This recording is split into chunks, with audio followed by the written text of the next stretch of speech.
So hello, what's up mga ka-lifestyle? Magandang gabi po sa ating lahat. So for today's video, let's talk about latest updates about online lending application.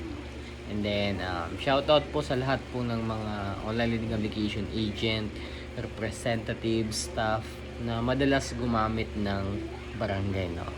So kung natatandaan nyo mga ka-lifestyle, nagawa na po natin ng content to about sa yung mga barangay settlement, barangay arrangement, na hindi naman talaga nangyayari in reality.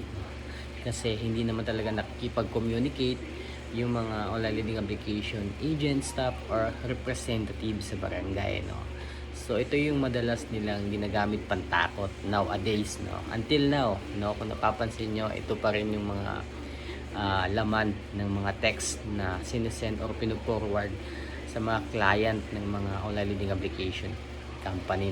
So, limbawa na lang po, sasabihin nila na may magte-text na sasabihin na staff siya ng barangay or let's say secretary ng barangay na yun nakipag-communicate doon, nag-file ng reklamo yung online lending application company sa sayo.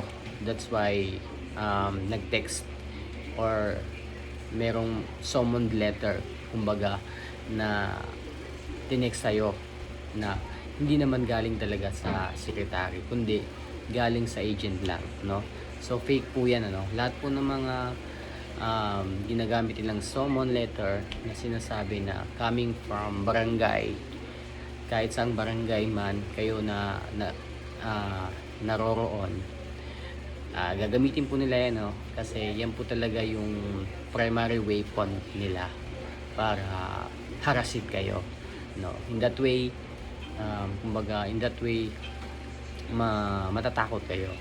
Karamihan natatakot talaga, pag pinag-uusapan yung barangay. Then ito pa yung napansin ko, lahat po ng mga sinesend nila ng mga information regarding sa barangay nyo na halos kapanipaniwala, like for example captain, barangay captain, lahat na ng mga staff or official ng barangay is kilala.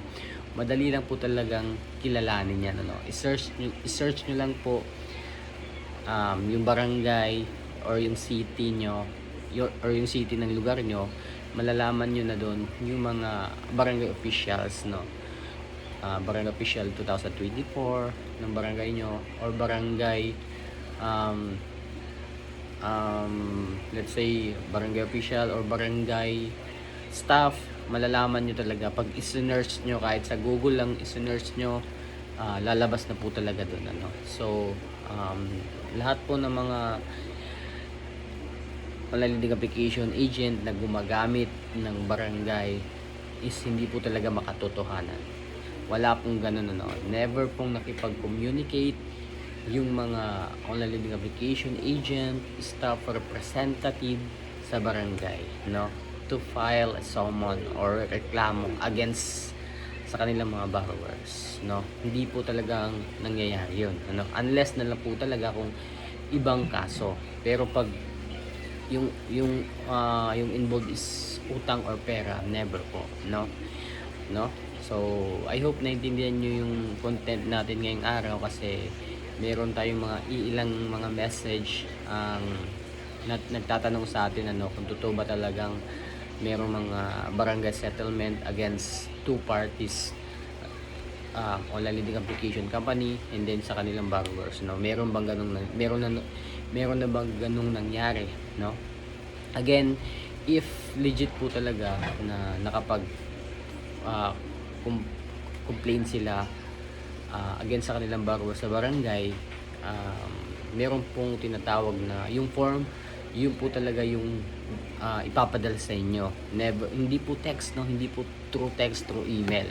Form po talaga yan na coming from barangay mismo, Pero kung text lang po, coming from unknown number, agent lang, staff, never po yan. Hindi po yan totoo, fake po yan, So again, this is Marky Lifestyle. Sa lahat po na hindi pa po nakapag-subscribe, napadaan lang, napasilip lang sa channel natin, please inaanyayahan po kayo mag-subscribe. And then meron po tayong FB page.